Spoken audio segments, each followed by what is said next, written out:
Welcome, everybody, to another episode of Listrak Innovation Unleashed. I'm joined again here today with Allie Naughton, the in-house genius who runs all of the strategy for our customers and helps them grow quarter over quarter and year over year. This is the second part to Allie's half-year report, which she put out in June of this year, which was taken from her full-year report, which was put out at the beginning of the year. The report itself you can find on Women's Wear Daily and on listrak.com. But today we're going to focus on a key area which is exciting for both of us, and we're seeing it through our clients right now, halfway through this year. And that is retail fashion, and that's on the prestige and also on the luxury side as well. I'm seeing a lot of conversations right now, and I'm experiencing a lot of conversations with a lot of our clients, C-suite, and new clients that I'm talking to. The word omnichannel is back in their mouths. It's on the tip of their tongue. They're talking omnichannel. They're talking omnichannel marketing, omnichannel build-outs, omnichannel data. So much around it. The buzzword was out 2 or 3 years ago, but it's back now, seems to be with a vengeance and with purpose. And with that, we're seeing new brands entering into the omnichannel space. We're seeing direct-to-consumer brands moving into that. And I think notably Skims is the one that everybody knows about and has heard about. Yeah.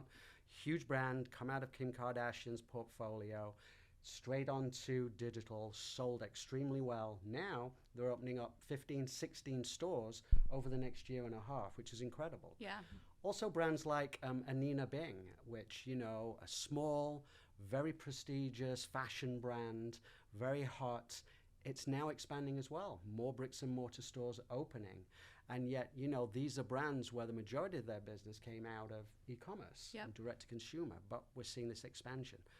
What's driving this? I'm hearing that it's a generational change. Gen Z, millennial are driving this resurgence. Allie, what do you think? Yeah, I would say it's probably a handful of a few things. So I would say the last few years, e-com grew massively with the pandemic helping with things like that. So when you think about the word omni, what we're, I guess, putting the context of it here is like both online and in store. And how do those play together? And naturally, as more and more people shopped online and as e-com and the percentage we're seeing e-com contribute grow, more and more people are comfortable with like, how do I do my research online and then go in store? Or what are the benefits of going in store that I really can't get online, like experiences? So I do think there's a part of this that like the experience has changed just because e-com has gotten more adopted in general. And then you do have these DTC brands who understand their consumer really, really well because they have all this DTC information. And then they're being really strategic about opening like shops and stores in locations that they have like the biggest markets because they already know their information. So that's something that I feel like they're being so strategic on. And this concept of a much smaller store is much more popular now. So you can see brands like Macy's who are huge, older buildings, larger footprints, are investing in more Blue Mercury stores, which are tinier concepts. Yeah. And that's actually helping grow their business when a lot of these other like big box retailers aren't seeing that same change. So I would say there's a few pieces to it of e-com being more highly adopted, these DTC brands really changing the game of what is the in-store experience. And then to your last point, I think the younger generation is driving it because Gen Z really appreciates that experience. And what you're seeing these brands do in store is have product they don't have online, have different experiences in store, like if you're a beauty brand, like actually having professional makeup artists come and do your makeup, or if you're a fashion brand, coming and seeing different seasonal launches and things like that. So really kind of gatekeeping some of that stuff for stores specifically to help those consumers that really appreciate the experience. I think it's an interesting concept when you look at the DC brand, because I think you're exactly right. They're coming into the bricks and mortar space heavily loaded with data that's meaningful. They understand everything about their brand, their customers, where they are, where they're located. And if you look at it kind of on a heat map, I guess it gives them a good idea of where to open a store. Yes. Okay, to double up on where that activity and those consumers are. Yeah. Do you think this is something that the traditional bricks and mortar stores are looking at as like, hey, we didn't enter in this way, but now maybe we need to start optimizing where our footprint is now. Yes. Like a DTC brand. Definitely. I would say the older model was let's go into like traditional malls. Yeah. Now you're seeing this newer model of like living spaces where there's like apartments and smaller shops, and it's like a whole like living experience that we're seeing, and those are really what is trending right now. The other interesting thing brands typically do, especially the DTC brands, is they understand their consumer well enough to know what other shops they shop at. And they are picking their locations based on their demographic data of what people are shopping and in what area. But then actually, like, where are they putting their shop? They're looking at other shops that are in the same vein of like, my consumer does want to shop at these 4 stores. And hey, if we're all together, that benefits us all. So it's a very interesting strategy that I do think the bigger stores are starting to understand, because you're seeing them starting to pare down inventory, invest in smaller locations, and really that's to help kind of their bottom line. That's interesting. I do see that mapping. I see it literally where I live here in Manhattan. I see a Crumble open up. Within a month, I'll see a Van Leeuwen. Then I will see, Baked by Melissa. And I think you're exactly right. I think they're drawn and they look for comparable brands with similar audiences that they know are also a shopper there and a consumer there. And that probably looks like a safe place to open up. Yeah. It becomes, a destination, if you like. Convenience is like the most important. So I would even venture one step further than that. So not even the same industry, but I would say a Blue Mercury might open up in a location that there's like a waxing place in. Right. Yes. Like things like that are complementary for someone having like ease of their day, that I need to do all these things and these are all the places I go. They're all in the same location. Perfect. I want to go there. And then our client Dry Bar will open up next to the Blue Mercury. Exactly. There you go. So I'm hearing a lot now as well within the fashion category about value-driven fashion. Okay. Yeah. It's like it's a buzzword that's coming out. It's private label, secondhand rental, and dupes. Yeah. Tell me a little bit about what this value-driven fashion is about. Yeah. I would say the macro is everything is kind of value-driven right now. We're seeing like across all of our clients that when they are running sales, we're seeing higher peaks when we think about year over year. And they're seeing lower lows in non-sale periods right now because people are stretching their dollar further. They're spending more on essentials. So at the end of the day, they're waiting for the sales. Right. So how does that play into like the fashion trends we're seeing? Kind of all aligns, meaning brands are investing in their own private labels, 1, because it's cheaper, 2, because they get better margin, and 3, there's this really big trend that actually those private label brands, if they have good product, are getting a following. Right. So they're almost spinning them off into other brands. So a good example of that right now is Anthropologie has a line called Maeve, which is their private label, and they're actually like opening stores for Maeve products only. Yeah. So like it's one of those things that it behooves them, but as private labels are getting bigger and people are like adopting them, it's actually helping these brands spin them into a bigger thing too. Which is smart, because at the end of the day, I think it's, it's a matter of optimization and merchandising done well. Yeah. I think it's, if you find a category if you're a large retailer and there's a category there and you find something, you collab with a brand maybe, you put something together and it takes off. Sometimes there might not work in that environment as well as it could be. Take it out of that environment, put it into an environment where you think it could do well, and it can take off. So I see that happening more and more. I see within department stores now, there's little areas being built out specifically around either themes around fashion or a particular style or a genre. Yeah. And, they're really breaking it out, and you can say, well, this doesn't look like Bloomingdale's. You know what I mean? So I do see that. Yeah. Tell me about the secondhand market, because that is all over social media, specifically with Gen Z. I see it on my high street as well. Yeah. Well, there's 2 parts to the secondhand piece. So 1, again, I think fashion, with where we're at from a tariff perspective, fashion is very much impacted when we think about different verticals impacted by that. So the cost of fashion is going to go up. We're seeing that obviously with the non-luxury of the Sheins of the world, but also that impacts every fashion brand that sources from, different areas that tariffs are increasing. So two things is, one, if you're having to pay more for fashion, it does have people reconsidering like, why am I buying new if I can buy something cheaper and used?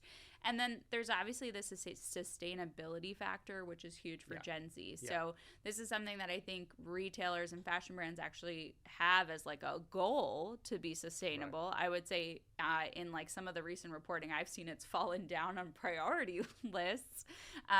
But you will see more and more brands either opening up rental businesses or opening up like basically being able to rebuy. I've even seen like big luxury brands who have partnered with brands that do rebuying for them.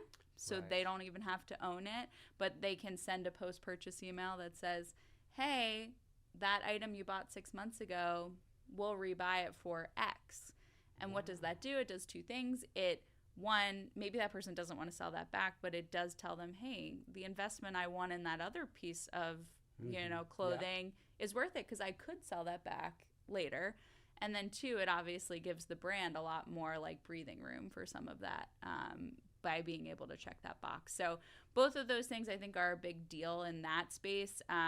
It kind of leans into just either spending less or just trying to be more sustainable in general. Do you think nostalgia's driven this growth in secondhand and things? Because even now when you look at the brand, if you look at the new ads coming out by Gap and American Eagle right now, the denim wear is a throwback to the 90s. Yeah. Okay. But it's new, but it's a definite look back at the 80s and 90s style.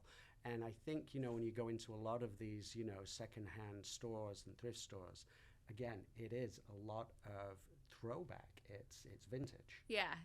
Vintage / heritage, very trendy right now. Right. So yes, I would say some of those sites do lean more in that world of like find unique heritage pieces. So that definitely plays a role, and that's definitely a big thing even for new collections and brands that they're like, here's our heritage collection coming right now. So definitely playing a pretty big role. I still have hopes for Von Dutch making it come back. Anyway, let's just move on. We've got some interesting questions that I just want to ask you that leaned a bit more into the report that you put out about retail fashion. So one of them is just, it's just around the strategy and the trends going on in the space. So from your perspective, what does it truly mean for retailers to shift from reactive to revenue-driving strategies in 2025? I think a bit of it is understanding their data. So a lot of that has to do with leveraging AI to help with that kind of part of the process. So the reactivity part is typically like, we're seeing this trend happen. How do we hop on the bandwagon? Whereas trying to understand your own trends prior to that actually will help with a lot of that use case. So from a fashion perspective, what we're seeing is a lot of people are really thinking through how do we leverage more of like the trending product in our own portfolio, looking at that more at a weekly basis. Maybe they're looking at products that are selling through, and then leveraging AI tools like things we have, which are, what is the predicted next order date, instead of let me do a win back campaign at a certain date range that may or may not matter for this person, really using individual levers to drive the personalization that you're doing. And so I think some of that plays a role as we think more on the macro scale for some of these brands of they're typically really small teams. So how do we leverage the data and not my personnel to be able to scale? And is it AI driving this? I think so. I think the AI, I would say, like on the retail side, is kind of being split in a few avenues. It's like, how can we use it? A lot of people talk about it from a creative side and speeding up some of the things that take a lot of time and resource. And then from our side, like marketing automation side, I do think it helps in terms of being able to scale. Like you don't want to build something out for every SKU you have or every individual person you have, but you shouldn't be generic enough where you're batch and blasting things. Yeah, no, that makes perfect sense. And in terms of channel performance today, SMS, we're seeing it. Outside world is seeing that SMS as a channel and MMS now are growing dramatically. Yeah. And they are not only driving customer acquisition, they're also driving revenue, and they're bringing in a new type of customer. Yeah. How should marketeers sort of recalibrate their channel mix now with SMS being such a growth channel? Yeah, the thing I talk a lot about with brands is like how do they grow that SMS list? So I think a lot of people have been pretty, I want to say like closed off to like being aggressive in SMS because it's a pretty sensitive channel. It's a personal channel and you can unsubscribe much easier and quicker. But really it's like where the growth is. So a lot of what I tell brands and would apply from the fashion end is really investing in how you grow that SMS list because that is going to like raising tides raise all ships. So if you're then going to put more triggers and automations on the SMS side, the bigger the list, the better that is. I would say right now a lot of retailers, probably beauty space is the most advanced, I would say, in terms of percentage of lists, but a lot of people have about 10% of their email list is what their SMS list size is. And we're starting to see that grow. Like year over year, I'm seeing about a 20% increase in SMS list size, whereas email list size is at like 5% growth. So we're seeing a much bigger adoption and in turn revenue as we think about how that works. So the biggest things I would tell brands is they've typically been more, I guess, conservative in the channel, but to really think about segmentation and to really think about using AI for like the right touch point for the right person, because at the end of the day, they will see your message. So ensuring you're sending them the right one is super critical, but not sending them is almost like it's table stakes to be sending right now. Do you think, that a lot of the, I would say, legacy brands were entering into the SMS channel a little later than, the DTC and the more younger modern brands? Do you think that's a fear of compliance? It's new, we've traditionally done really well with email, but we're more focused on general e-com and our bricks and mortar. Is it a legacy mindset that, that these brands are not adopting SMS at the pace of a DTC brand, for example? Definitely. And I would say it probably goes hand in hand with the same brands that are scared about putting a pop-up on their site. Are probably the same brands that are scared about really delving into SMS marketing. And those brands end up not growing at the same rate. So I would say it is something that it's growing, so it's changing, and you really need to change with it. And that is hard because it's a more expensive channel. Like email's the cheapest marketing channel you can have. And then we're talking about SMS. But when you look at like the actual return of the channel, it's still better than all other channels aside from email. So it's one of those things that you really have to put that marketing hat on and think about your larger mix and how it fits into it without being scared of spending the money. So let me just ask you quickly, holidays around the corner, retailers in this category are going to be driving 35, 40% of all of their marketing around this particular time in the year. So it's huge. SMS is going to be a big part of that. They're going to want to, if you've not already tested it, they're going to want to put it out and really go for it in this particular quarter and try it as we move into holiday. With that comes compliance. And, we probably here at Listrak are more overly compliant than a lot of other companies out there. We took that stance early on as the SMS channel was a big channel for us and growing. And we wanted to make sure that, we were not only compliant, but we could also be a thought leader in helping brands. Some of the bricks and mortar brands that, that we represent, 100 years old, it's like, if they're going to go into it, they'll go into it. But we need to make sure that we're educating them about compliance, best practices, and things like that. And now we're seeing, I think there's 13 states in the US alone that have got time sensitivities around when you can send a text and when you can't, and how many texts you can send and things like that. So it's 13 states, so I know I've heard chatter about, it's not really happening right now, compliance. But it is. It is. Just, for our listeners, just give them a heads up of how compliance around SMS has changed in the last 12 months. Yeah, I would say, and it's going to keep changing, which is also a very important note. Really, what you're seeing is individual states can put out whatever legislation that they want around it. So recently, Texas just made a change where there should be no like telecom communication before noon on Sundays. So we are seeing a ton of change in terms of regulation. We are a company where we will inform all of our clients whenever we see something, whether or not there's precedent on it yet. So like a good example is that Texas law just went into effect September 1. So there's been no lawsuits, there's been no precedent, but it's more of like informing people so they can talk to their legal team about what makes sense for them. And that's a great example of one that can be interpreted plenty of ways. So it's constantly changing. I would agree. I feel like when I have clients come or brands move on to us where we kind of give them like a training when they first start about compliance, they're like, we've never heard some of these rules before, and we've had an SMS program for a while. So those are the types of things I think make people comfortable to be able to send more because they know that they're kind of within the bounds of what makes sense. So basically, we can go crazy. Brands can go absolutely crazy with SMS and MMS over the holiday period, but just check with your provider if it's not listrak that it's compliant. Right. I would say, again, when you think about holiday, 80% of traffic coming to websites last year was on mobile. So it's going to be such a critical channel. It is a critical channel, but it's just going to continue to grow. We touched earlier a little bit about AI in terms of fashion category. 53% of consumers are planning to use AI for shopping.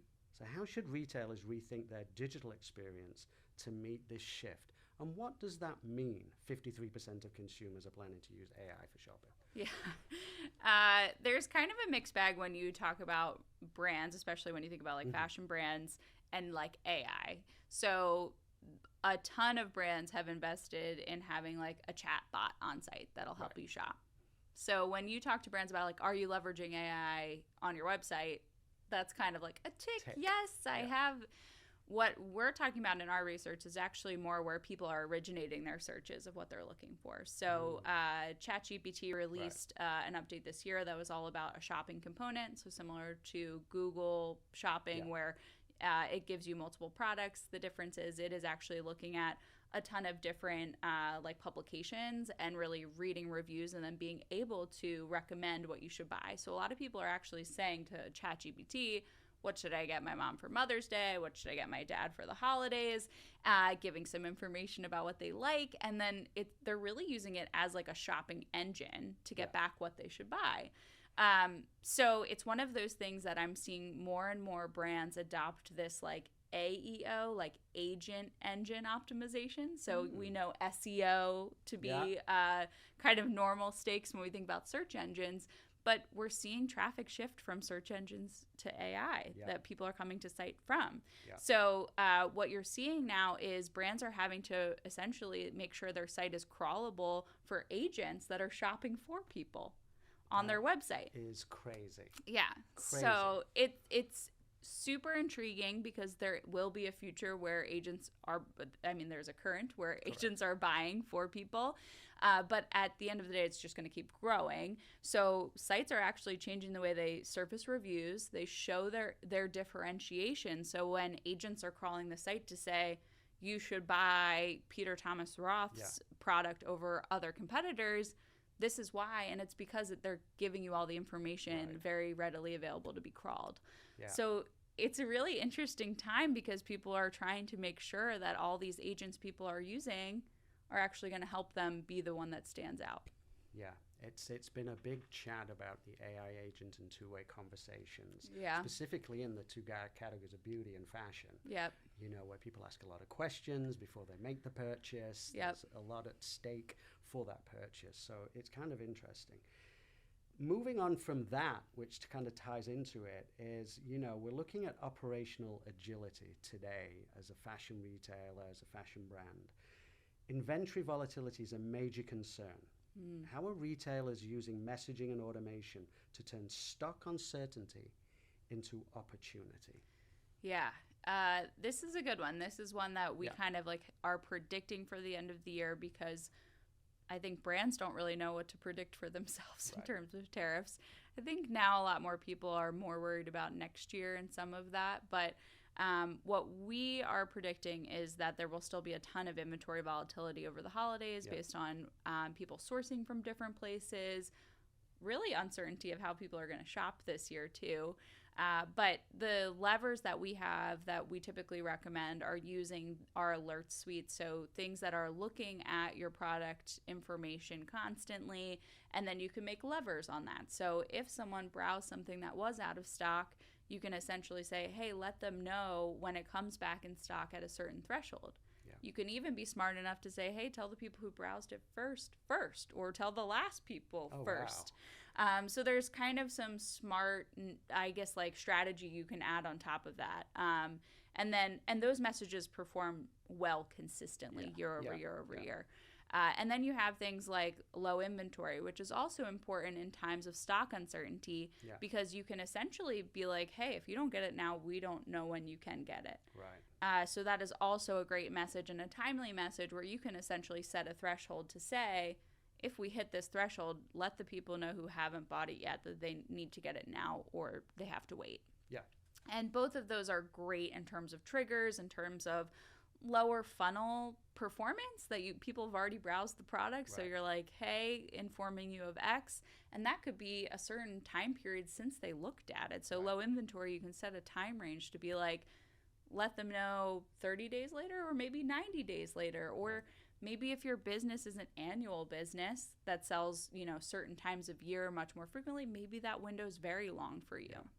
And we're seeing also now as new marketplaces are opening up, and TikTok Shop, for example, a lot of brands, whether a direct-to-consumer brand or an Omnichannel brand, a lot of brands now, retailers, are doing direct from warehouse to consumer through TikTok Shop and cutting out their own distribution and their own stores for that. So the idea of stock and validation of the stock and how much do we buy, how many SKUs do we have, it must be getting more complex. Yeah.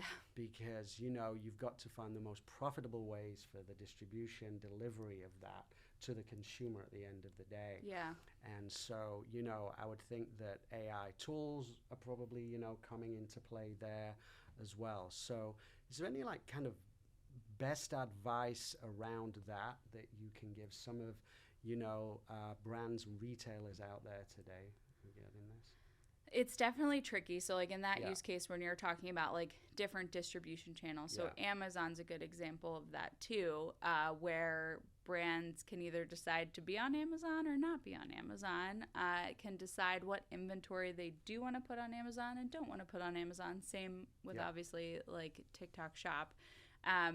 There's definitely strategy depending on your brand of what you decide. So a lot of DTC brands specifically will typically pick a small assortment that they would put somewhere else.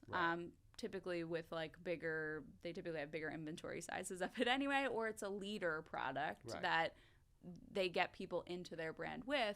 And then DTC is like, hey, once you've tried that product from another brand that we get less margin from because they're selling it for us, then come to us and see the new product we have, see the larger sizes or smaller sizes if you really liked that product. So it's actually what I'd recommend to brands is thinking about specific inventory in some of those channels like TikTok Shop or Amazon that's almost an introduction to your brand that then DTC is almost following suit of if that is someone's entry point and they would not have come to your site to buy from you originally, great. Now they're introduced to your brand and you have this whole assortment they don't have access to there. I think it was Bobbi Brown when she launched Jones Road collection. I think it launched on TikTok Shop. Yeah. It was sold direct from the warehouse. It sold out in 48 hours. Never touched a store at all. Yeah. And, when you look at that, that's an entire new distribution channel for a solo brand, like you just said. It's okay, if we're going to enter, let's try a product. Maybe it looks different. Maybe it doesn't carry the original brand name. and maybe it's targeting a new type of consumer on TikTok from the data that we've looked at. Yeah. Let's try that. So Yeah. it's just, I think it's for a retailer today, in any category, I think the marketplaces are also altering the way how you now stock, how you inventory, how you merchandise, how you ship, so it's getting complex. So again, data, good partners to be able to help you understand that. Yes. Not just cross-channel, but now you have to look at your distribution just as the same. Yeah. In the retail category, consumer behavior is ever changing. We're seeing research, we're seeing new generations enter into the retail sector. We're seeing luxury fashion, growing and expanding constantly, even under tariffs, and the tariff news that's been out now for a good 6 months. But there is a confidence in retail fashion right now at the prestige level and even at the luxury level for growth and a fantastic end to 2025. Where's this confidence coming from? How's it being driven, and why is there such a confidence right now when at the beginning of the year, it was kind of an opposite sentiment, an opposite culture. Yeah. But now we're seeing like a very bullish view of the second half of this year. What do you think that is? Yeah, I think so. In the luxury space, I think it's two things. I think the first thing is there's a lot of unknowns before. Like nobody even knew what percentage they would have to expect with tariffs. Now they at least have like a ballpark of where they're at. A lot of people are changing their distribution to actually just minimize impact. Like the way you invest in the stock market is the way that retailers are investing in their like infrastructure or their distribution and stuff like that. But I would say the thing specific to luxury, which is super interesting to me as a data human, is we're seeing this huge divergence. So we're talking all about price point being super important, people spending more on essentials and less on non-essentials, and that is impacting a ton of our businesses that we work with because it's all people who are selling things that are not food. But interestingly, in the luxury space, we're not seeing that same worry because we're seeing a bigger shift of the rich are getting richer. Yeah. So actually, if you're a luxury brand and that's your target market, you're not experiencing that lower funnel. Right. Yeah. I think the thing that the luxury brands are struggling with right now are actually margins, because luxury has the best margin that there is, but they're getting squeezed because of them paying more for their base product. So they're trying to adjust more on that side, which is a good problem to have, I would say. Yeah.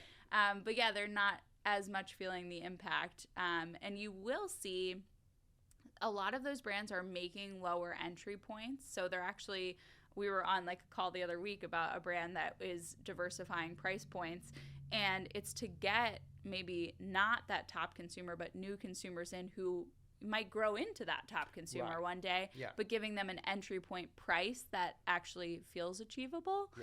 So you can see that with like some of the brands that are putting out makeup lines, but they're like for the luxury brand that they want you to buy into the life cycle of later. Right. Yeah.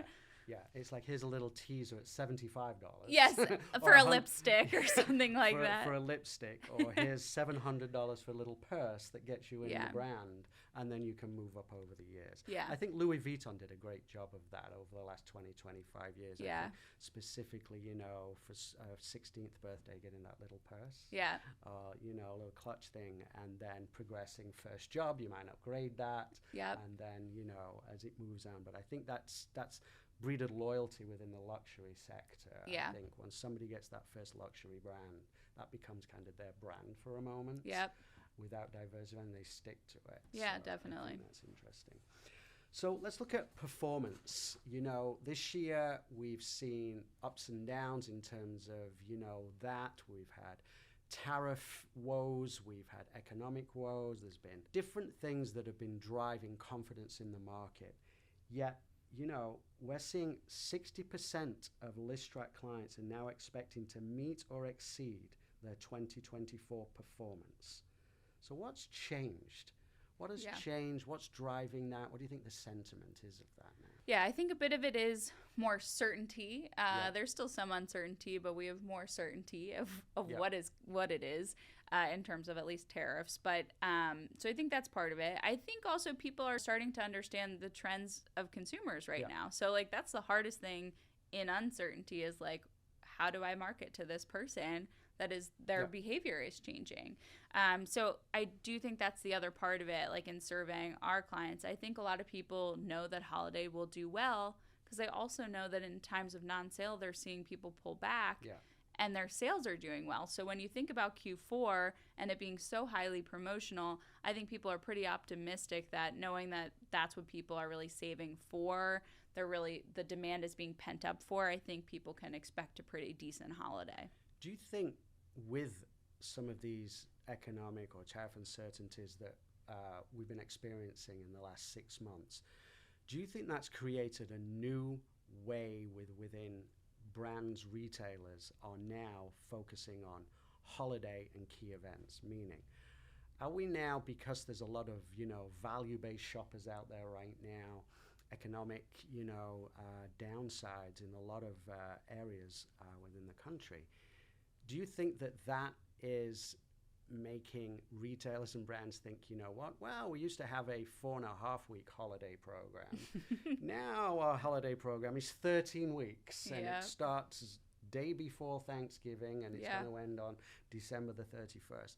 Is that window getting wider and is more expectation from the retail and the brand on that time period to make up its year now more than previous years? Yeah, and I would say we probably saw that starting last year.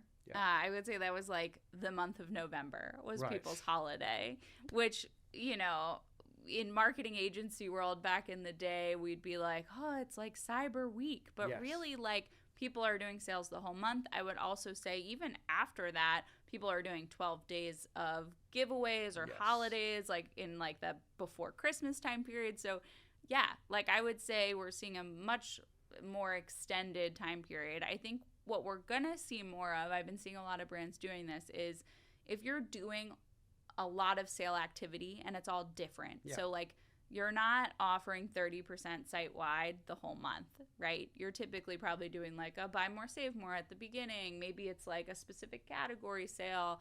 Then you're going to, like your best sale will be still around, that peak week or Cyber Week. The end user wants to know when they should shop. Right. So I think we're going to see this year, because of how last year panned out of like basically a month of sales, and I think that'll continue this year, I think we're going to see more transparency this year of telling your end consumer, hey, this is the sales we have planned. Like, know when to shop depending on what you care about. And I do think that's because it's lengthening, so people just want to know, when am I going to get the best deal on what I want? Waiting during this period of time for the optimum moment when it's going to be at the best price for them, and they can get it shipped and delivered in time. So I think, so educating the customer up front a little bit about that is key. Do you also feel, now that people, as consumers are entering into this holiday cycle and they're aware now that it's longer, there's so much choice, out there to do it. Do you think that brands and retailers, as we head into holiday this year, are going to meet customers where they're at, or are we still going to be missing each other through it? Or do you think that the retailers and brands are more educated now, they're more data-driven, they understand the consumer a little bit more, and that it's going to be less wastage, more profitable, even if they don't sell as much? Less wastage, more profitable is a big win today for a retailer. I would say this year's been pretty tough. So I do think brands have tested a lot more this year than they probably ever have. So as a data-centric person, I think that there probably are brands that will be much more confident going into holiday about the sale they're probably going to do that they've already tested. Maybe it was in Christmas in July that they tested it or something of that nature, but they have leading indicators that this will work. Last year, I did a ton of research for a holiday recap where I actually looked at year over year what discounts people were giving, and the discount total site-wide percentage went up. It was 27% the year prior, and it was 29%, so much closer to the 30% site-wide this year versus the previous year. And honestly, only 25% of them increased that offer for Cyber Monday, which used to be like the marketing playbook. You would do a Black Friday deal, and Cyber Monday is your best deal of whatever. And some brands still do that, but now brands are like, we just want our shopper to shop at any point that's convenient to them, so we're going to give them the best deal that whole time. Okay, Allie, I'm going to put you on the spot. I'm a fashion retailer. I have 250 stores in the US. My average price point is around $150. Okay. Holidays coming up. 6 to 7% of my overall revenue is e-commerce revenue, but I want to grow it. And 2025 is my most confident year. We're investing heavily into it. How should I approach the holiday? And what 3 things should I do differently this year that I might not have thought about in previous year, knowing I want to grow my e-com business, acquire new customers, and show up differently? Yeah, I would say the biggest lever in e-com, aside from like obviously like whatever percentage you're giving off, is typically free shipping, because that's the difference for the consumer. Like if you think about the end consumer, you think about their shopping behaviors, it's really like, I don't want to pay the $10 for shipping. That's a huge cost for the end brand, but that's something like when you think about how do I want to grow e-com and grow people like trying my e-com brand, that free shipping lever is a really important one.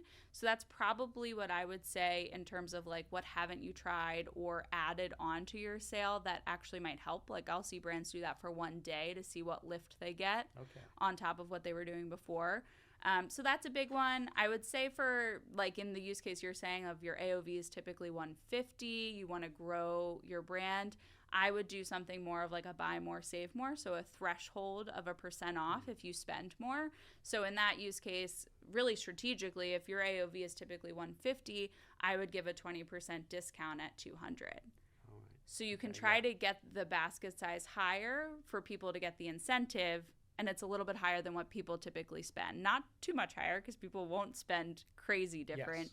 But those are the types of levers I would do in order to grow an e-com brand with understanding your business. So that's more value than discounting. It's introducing, you know, something else to the customer where they can buy it. It's you know, combined, it's packaged, it's bundled. Yeah. And I'm seeing that within the beauty category as well. Yeah. I'm seeing now, you know, a lot of our clients, you know, are doing it. It's like you put 2 things into a basket. Here's another thing. Bundles, the bundle, and it works. Yeah. You know, I see it. I'm guilty of doing it myself when shopping for products. Yeah. You know, I think, you know, so little things like that. What's the third one?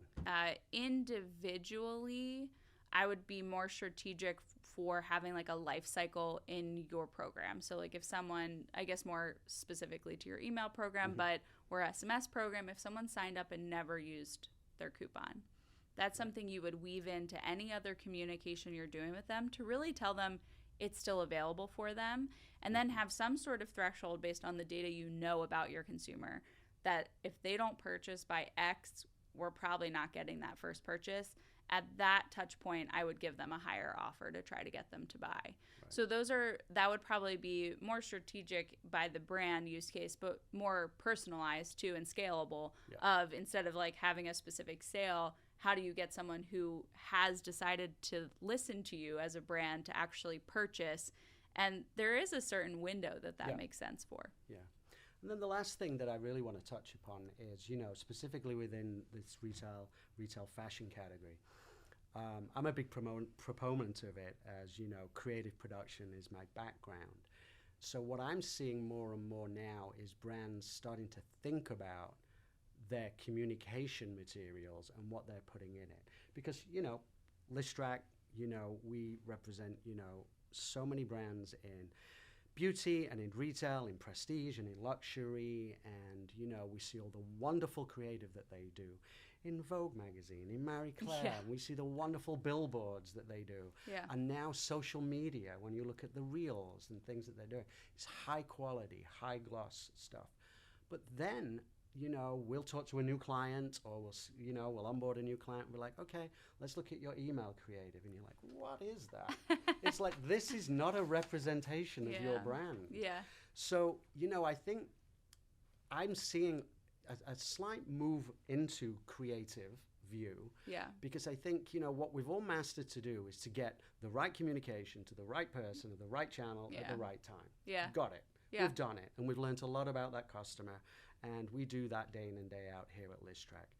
But delivering that and getting there at the right time and everything is one thing. But then the customer opens it up and has a look at it, the consumer. It's like, okay. And if that does not represent what, they believe they've seen in store or from what they saw in a magazine or online, it must have an impact. Yeah. I think it must be. Are you seeing it? Do you think that this is the last stage of that communication chain that's not been looked at, that should be looked at? In working with a bunch of brands, I would say I do feel like that differs by brands. I've had some brands that they will not put anything out because it's not on brand. And sometimes that's actually a disservice to them to drive revenue and growth and change quickly and pivot quickly. So I have had some that will not differ. And then to your point, I'll have some huge brands, like we just did an audit the other week of one where their, order confirmation was sent from a different vendor than their, marketing was, and that looked completely off brand versus what they are putting in, say, their main marketing messages. So I do think there's a cohesiveness that is lacking, and that's because people use so many point solutions, and it's really hard to be cohesive and consistent. But I would agree that you only have so many touch points with the consumer, so making them matter is super important, or even just having someone be intrigued by what you're sending them, I think is really a lot of what I'm seeing. We do a lot of internal thought leadership of things that we're seeing and trying to tinker and try new things and test new things. And so from a prestige brand perspective, I do see that, but I would almost say I see it more not cohesiveness across the board. Then I would say we typically will see a lot of fall shoots and some of their editorial content, but just not as consistently. Right. Yeah. That's interesting. Well, that's it. This has been wonderful. I think we've covered a lot in this episode today, and we can continue talking about this for days, actually, which is exciting. But that's it from myself, Jamie Elden, and Allie Naughton, and thank you. Thanks, guys. Bye.